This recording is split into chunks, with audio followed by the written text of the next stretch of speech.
سورہ الاعراف آیت 31 میں اللہ تعالیٰ فرما رہے ہیں، اے آدم کی نسل کے لوگوں،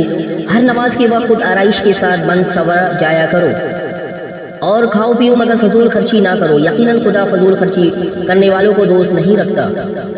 سورۃ الاعراف آیت 32 میں اللہ تعالیٰ کا فرمان ہے، آپ کہیے کہ آخر کس نے اللہ کی طرف سے حلال کیے ہوئے اس زینت کرنے اور خوبصورتی کے سامان کو حرام کر دیا ہے جسے خدا اللہ نے اپنے بندوں کے لیے پیدا کیا ہے، اور کس نے خدا کی بخشی ہوئی پاک چیزوں اور غذاؤں کو حرام کر دیا؟ آپ صلی اللہ علیہ وآلہ وسلم کہہ دیجئے کہ یہ ساری کی ساری چیزیں دنیا کی زندگی میں بھی ایمان لانے والوں کے لیے ہے، اور قیامت کے دن تو خالصتاً صرف اور صرف انہی کے لیے ہوگی۔ جو اس طرح ہم اپنی باتوں، آیتوں اور احکام کو صاف صاف بیان کرتے ہیں ان لوگوں کے لیے جو علم رکھتے ہیں۔ سورۃ الاعراف آیت 33 میں اللہ تعالیٰ فرما رہے ہیں، آپ کہہ دیجئے کہ میرے پالنے والے مالک نے تو صرف بظاہر اور چھپ چھپا کر کیے جانے والے بے شرمی کے برے کاموں کو حرام کیا ہے، اور گناہ یا شراب کو اور حق کے خلاف بغاوت اور زیادتی کو حرام کیا ہے، اور اسی نے تم پر یہ بھی حرام کیا ہے اللہ کے ساتھ تم کسی کو شریک بناؤ جس کے لیے اللہ نے کوئی دلیل یا سند نہیں اتاری، اور یہ بھی حرام کیا ہے کہ تم اللہ کے بارے میں کوئی بھی ایسی بات کہو جو جانتے نہ ہو کہ وہ خدا نے کہی ہے۔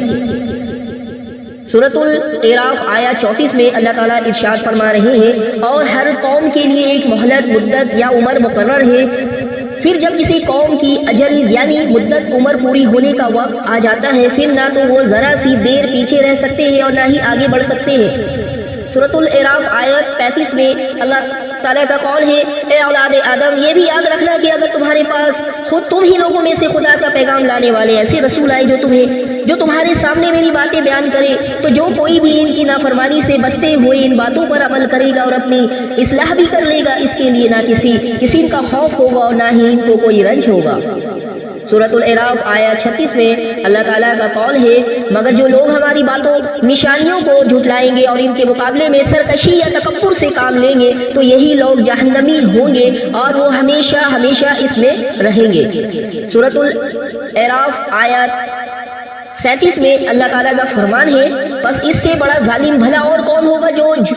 جھوٹی باتیں گھڑ گھڑ کر اللہ کی طرف منسوخ کرے یا اللہ کی باتوں کو جھٹلائے۔ ایسے لوگ اپنی قسمت کا لکھا ہوا اپنا حصہ دنیا میں تو پاتے ہی رہیں گے، یہاں تک کہ جب ہمارے بھیجے ہوئے فرشتے ان کی روحیں نکالنے کے لیے آئیں گے تو وہ فرشتے ان سے پوچھیں گے، بتاؤ اب کہاں ہے تمہارے وہ جھوٹے خدائی کے دعوے دار جن کو تم خدا کی بجائے پکارتے تھے؟ وہ کہیں گے وہ تو ہم سے غائب ہو گئے، اور اس طرح وہ خود اپنے ہی خلاف گواہی دیں گے کہ واقعی ہم ہی حق کے منکر تھے۔